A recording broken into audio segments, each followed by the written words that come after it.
The House of the Seven Gables, written by Nathaniel Hawthorne, read for you by Mrs. J.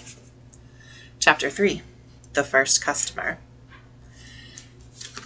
Miss Hepzibah Pynchon sat in the oaken elbow chair, with her hands over her face, giving way to that heavy down-sinking of the heart which most persons have experienced, when the image of hope itself seems ponderously molded of lead on the eve of an enterprise, at once doubtful and momentous.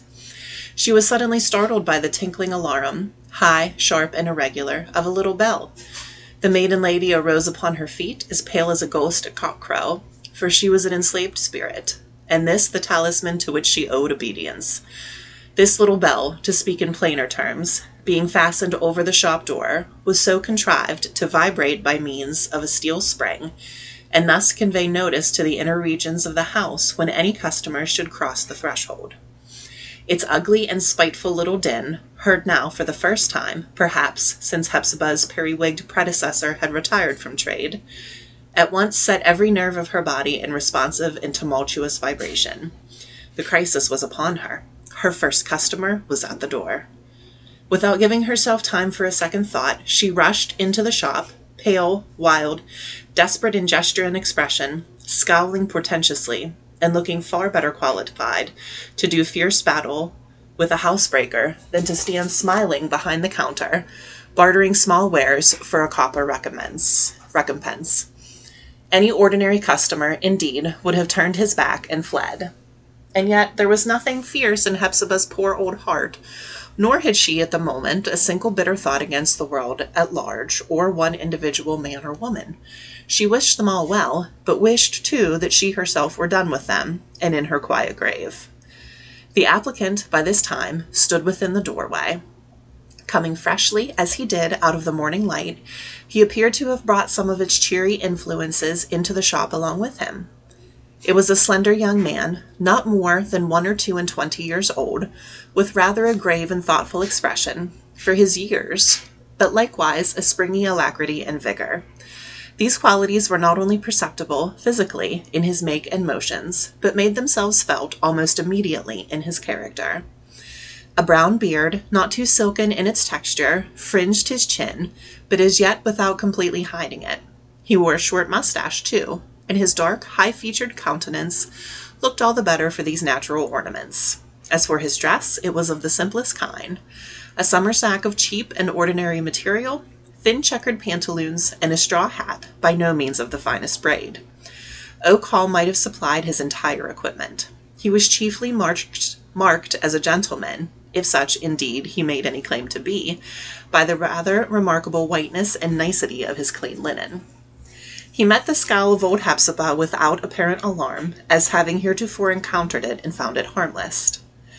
"So, my dear Miss Pynchon," said the daguerreotypist, for it was the sole other occupant of the seven-gabled mansion, "I am glad to see you have not shrunk from your good purpose. I merely look in to offer my best wishes, and to ask if I can assist you any further in your preparations. People in difficulty and distress, or in any manner at odds with the world, can endure a vast amount of harsh treatment, and perhaps be only the stronger for it, whereas they give way at once before the simplest expression of what they perceive to be genuine sympathy." So it proved with poor Hepzibah, for when she saw the young man smile, looking so much the brighter and on a thoughtful face, and heard his kindly tone, she broke into a hysteric giggle and then began to sob. "Ah, Mr. Holgrave," cried she, as soon as she could speak, "I never can go through with it. Never, never, never. I wish I were dead, and in the old family tomb with all my forefathers, with my father, and my mother, and my sister, yes, and with my brother, who would far better find me there than here. The world is too chill and hard, and I am too old and too feeble and too hopeless." "Oh, believe me, Miss Hepzibah," said the young man quietly, "these feelings will not trouble you any longer after you are once fairly in the midst of your enterprise. They are unavoidable at this moment, standing as you do on the outer verge of your long seclusion, and peopling the world with its ugly shapes, which you will soon find to be as unreal as giants and ogres of a child's storybook. I find nothing so singular in life as that everything appears to lose its substance the instant one actually grapples with it. So it will be with you So it will be with what you think so terrible. But I am a woman, said Hepzibah piteously. I was going to say a lady, but I consider that as past. Well, no matter if it be past, answered the artist, a strange gleam of half-hidden sarcasm flashing through the kindliness of his manner. Let it go. You are better without it. I speak frankly, my dear Miss Pyncheon, for are we not friends? I look upon this as one of the fortunate days of your life. It ends an epoch and begins one. Hitherto, the lifeblood has been gradually chilling in your veins as you sat aloof with your circle of gentility, while the rest of the world was fighting out its battle with one kind of necessity or another. Henceforth, you will at least have the sense of healthy and natural effort for a purpose, and of lending your strength, be it great or small, to the united struggle of mankind. This is success, all the success that anybody meets with. It is natural enough, Mr. Holgrave, that you should have ideas like these, rejoined Hepzibah, drawing up her gaunt figure with slightly offended dignity. You are a young man, and brought up, I suppose, as almost everybody is nowadays, with a view to seeking your fortune. But I was born a lady, and have always lived one, no matter in what narrowness of means, always a lady. But I was not born a gentleman, neither have I lived like one, said Holgrave, slightly smiling.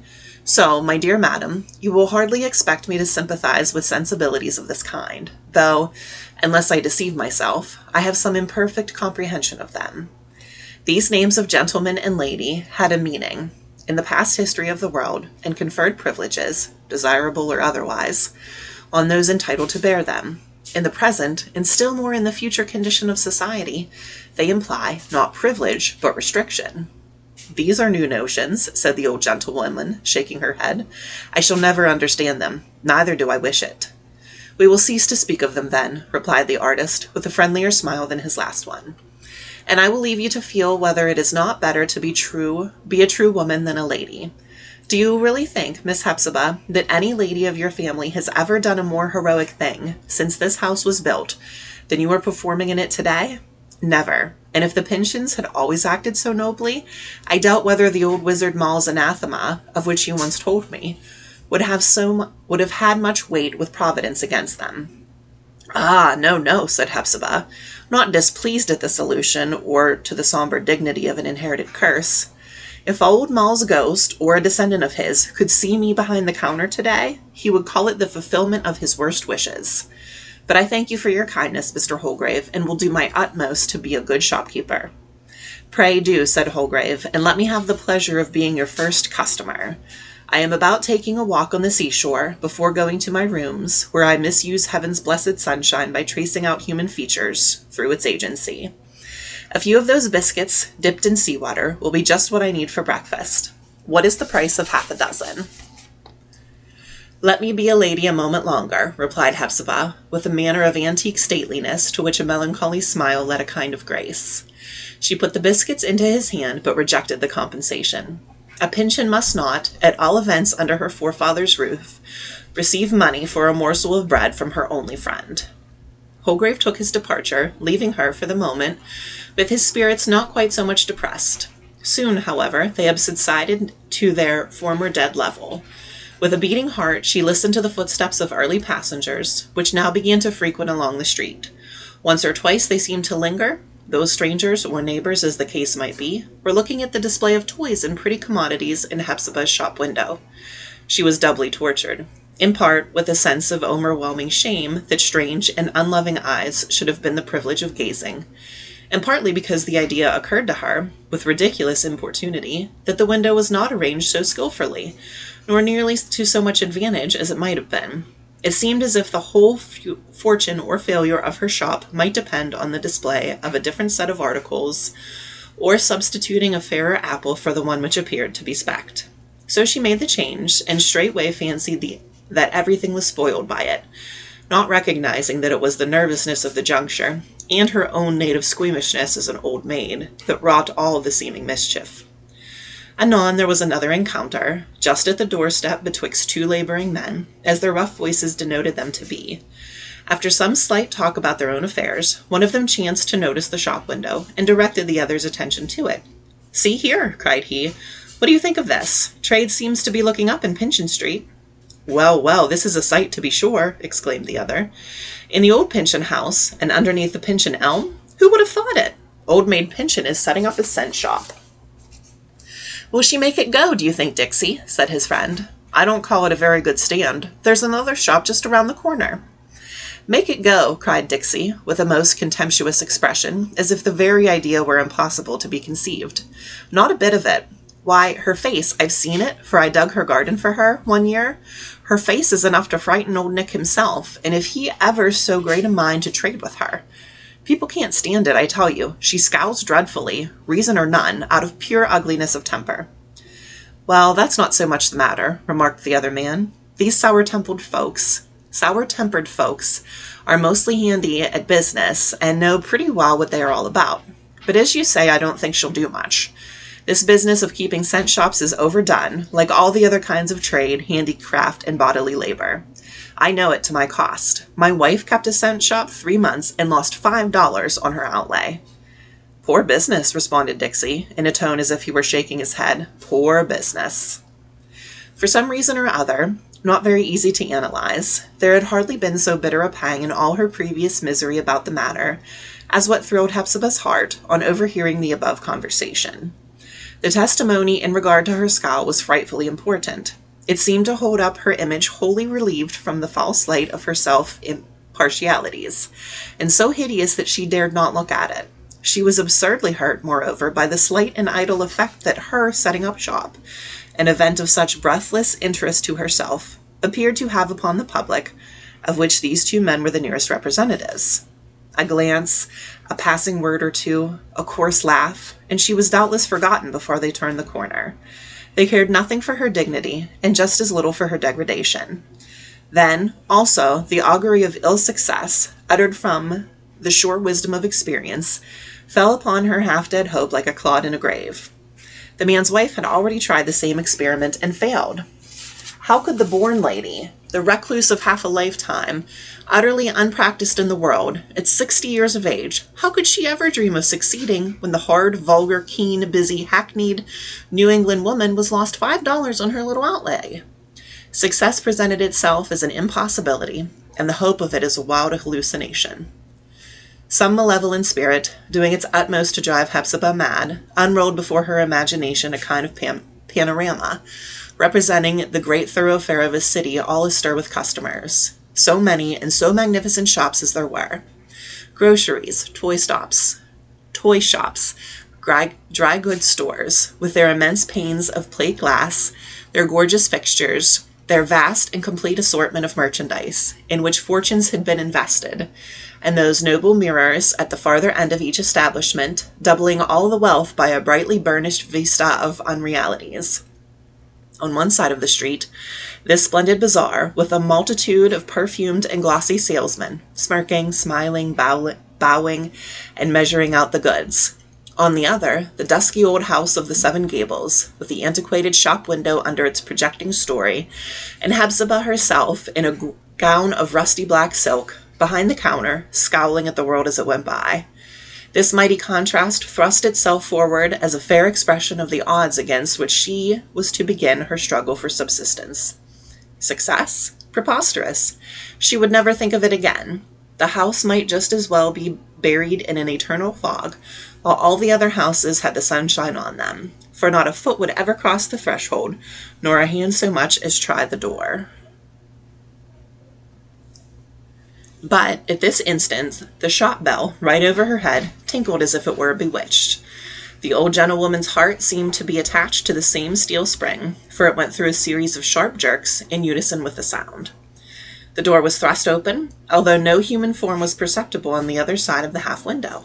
Hepzibah, nevertheless, stood at a gaze, with her hands clasped, looking very much as if she had summoned up an evil spirit, and were afraid, yet resolved, to hazard the encounter. Heaven help me, she groaned mentally. Now is my hour of need. The door, which moved with difficulty on its creaking and rusty hinges, being forced quite open, a square and sturdy little urchin became apparent, with his cheeks as red as an apple. He was clad rather shabbily, but, as it seemed, more owing to his mother's carelessness than his father's poverty, in a blue apron, very wide and short trousers, shoes somewhat out at the toes, and a chip hat with the frizzles of his curly hair sticking through its crevices. A book and a small slate under his arm indicated that he was on his way to school. He stared at Hepzibah a moment, as an elder customer than himself would have been likely enough to do, not knowing what to make of the tragic attitude and queer scowl wherewith she regarded him. "Well, child," said she, taking heart at sight of a personage so little formidable. "Well, my child, what do you wish for?" "That Jim Crow there in the window," answered the urchin, holding out a cent and pointing to the gingerbread figure that had attracted his notice as he loitered along to school. "The only one that has not a broken foot." So Hepzibah put forth her lank arm, and taking the effigy from the shop window, delivered it to her first customer. "No matter the money," she said, giving him a little push towards the door, for her old gentility was contumaciously squeamish at the sight of the copper coin. And besides, it seemed such pitiful meanness to take the child's pocket money in exchange for a bit of stale gingerbread. "No matter for the cent. You are welcome to Jim Crow." The child, staring with round eyes at this little instance of liberality, wholly unprecedented in his large experience of cent shops, took the man of gingerbread and quitted the premises. No sooner had he reached the sidewalk, little cannibal that he was, the Jim Crow's head was in his mouth. As he had not been careful to shut the door, Hepzibah was at the pains of closing it after him, with a pettish ejaculation or two about the troublesomeness of young people, and particularly of small boys.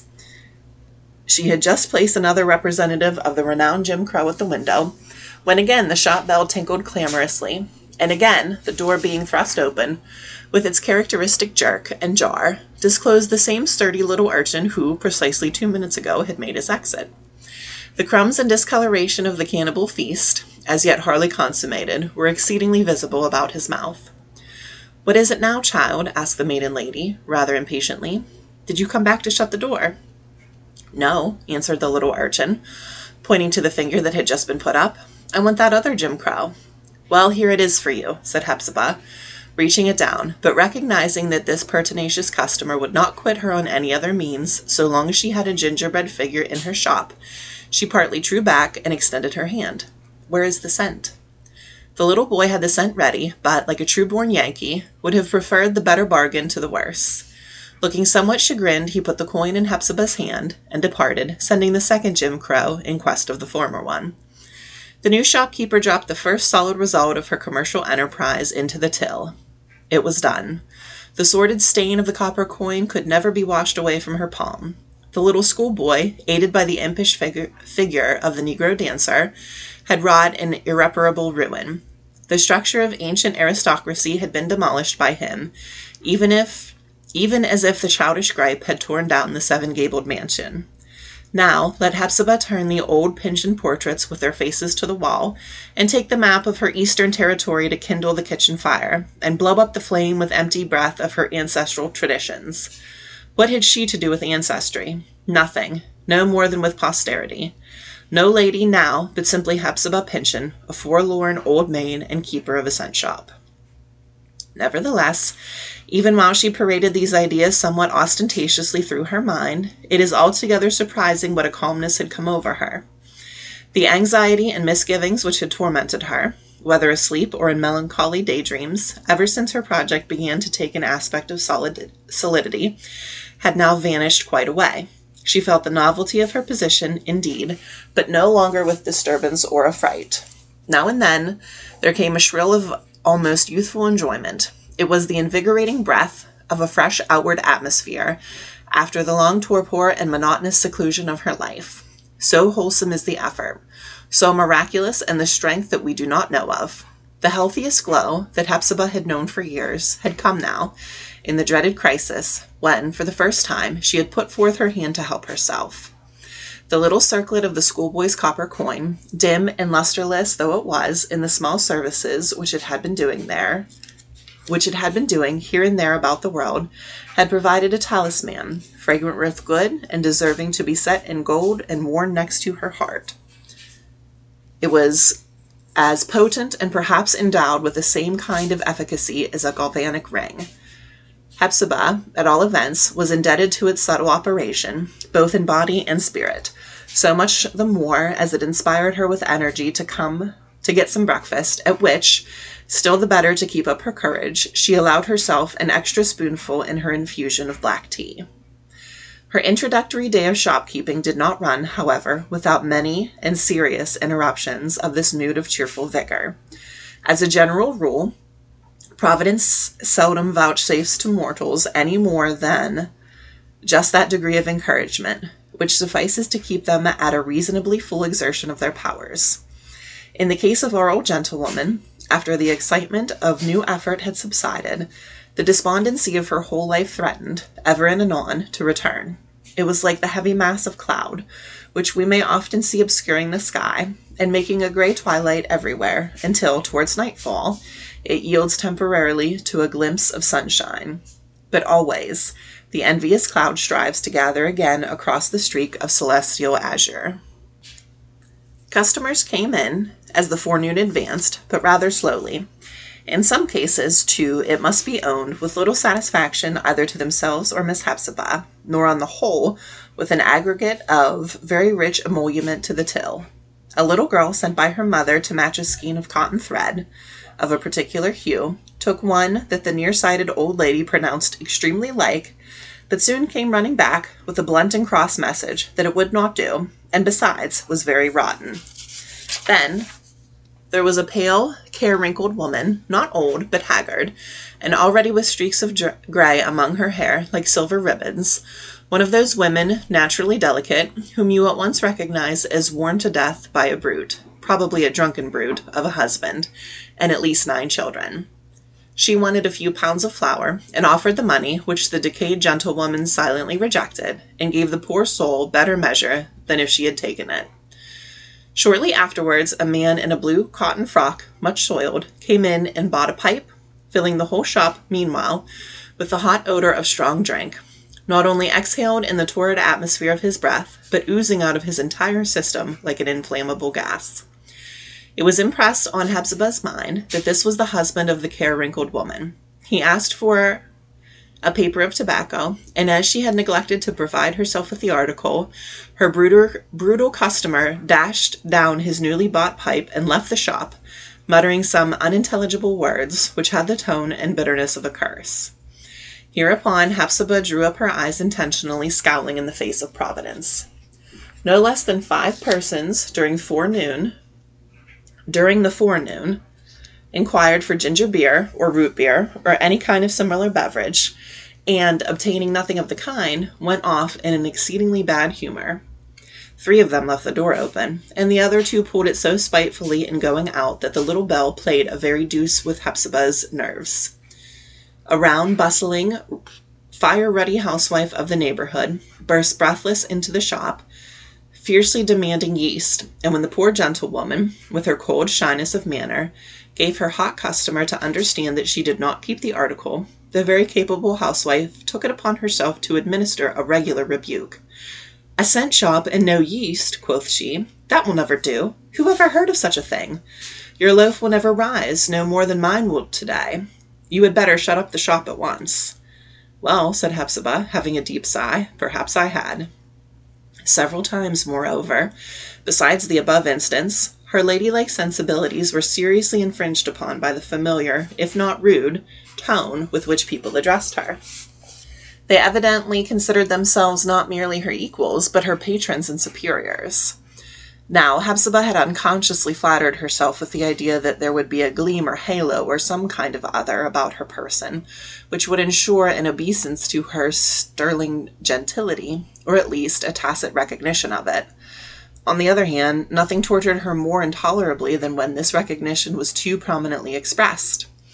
To 1 or 2 rather officious offers of sympathy, her responses were little short of acrimonious, and, we regret to say, Hepzibah was thrown into a positively unchristian state of mind by the suspicion that one of her customers was drawn to the shop, not by any real need of the article which she pretended to seek, but by a wicked wish to stare at her.